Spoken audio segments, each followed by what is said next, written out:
To further combat inflation, we will not only be reducing the cost of energy, but will be ending the flagrant waste of taxpayer dollars.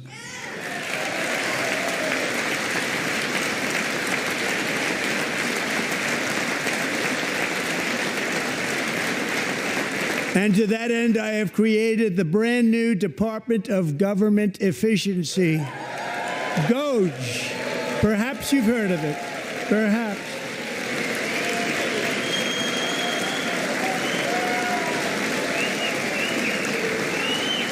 Which is headed by Elon Musk, who is in the gallery tonight.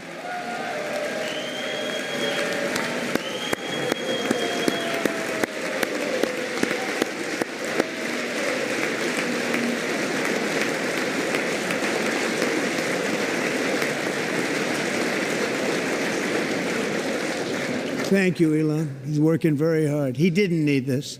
He didn't need this. Thank you very much. We appreciate it. Everybody here, even this side, appreciates it, I believe.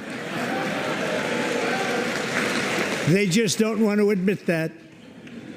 Just listen to some of the appalling waste we have already identified.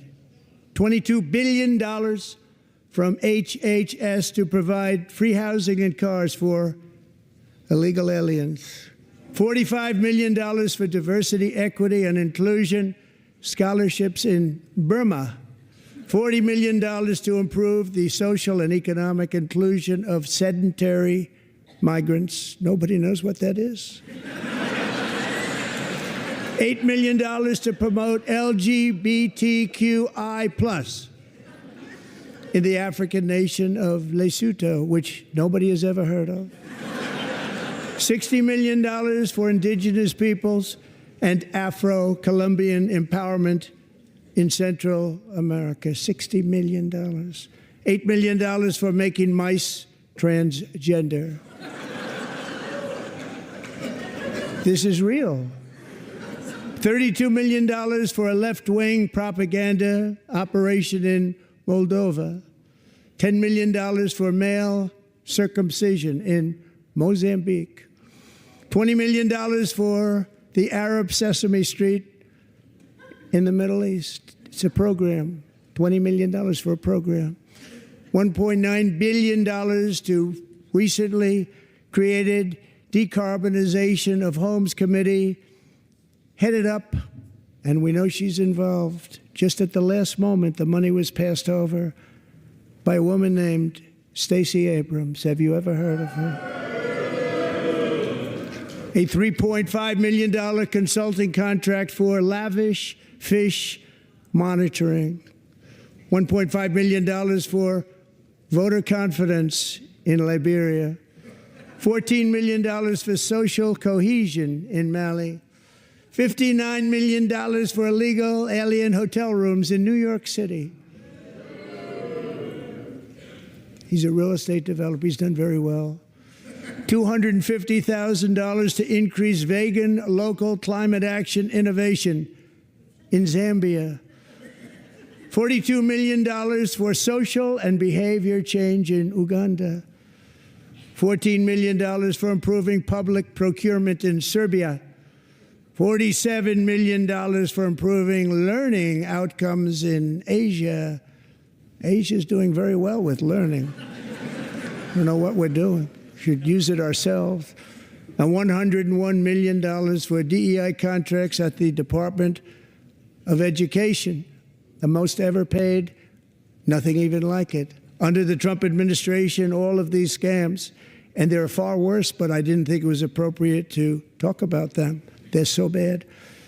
Many more have been found out and exposed and swiftly terminated by a group of very intelligent, mostly young people, headed up by Elon, and we appreciate it. We found hundreds of billions of dollars of fraud.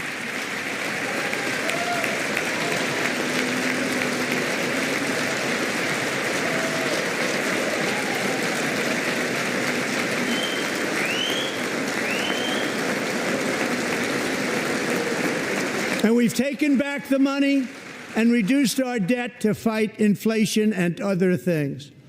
Taking back a lot of that money. We got it just in time. This is just the beginning. The Government Accountability Office, a federal government office, has estimated annual fraud of over $500 billion in our nation, and we are working very hard to stop it. We're going to. We're also identifying shocking levels of incompetence and probable fraud in the Social Security program for our seniors, and that our seniors and people that we love rely on.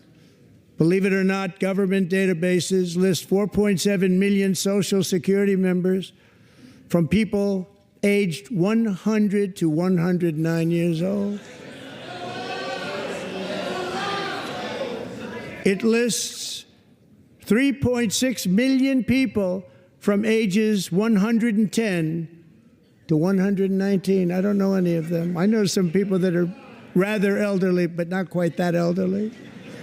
3.47 million people from ages 120 to 129. 3.9 million people from ages 130 to 139. 3.5 million people from ages 140 to 149. And money is being paid to many of them. And we're searching right now. In fact, Pam, good luck. Good luck. You're going to find it. But a lot of money is paid out to people because it just keeps getting paid, and nobody does. And it really hurts Social Security and hurts our country. 1.3 million people from ages 150 to 159, and over 130,000 people, according to the Social Security databases, are age over 160 years old. We have a healthier country than I thought, Bobby.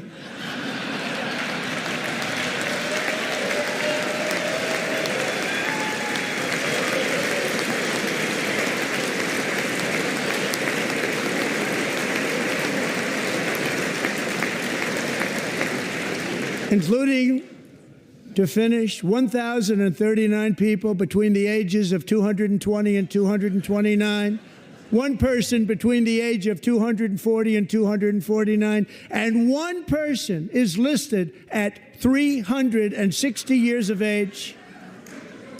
More than 100 years older than our country. But we're going to find out where that money's going, and it's not going to be pretty. By slashing all of the fraud, waste, and theft we can find, we will defeat inflation, bring down mortgage rates, lower car payments and grocery prices, protect our seniors, and put more money in the pockets of American families.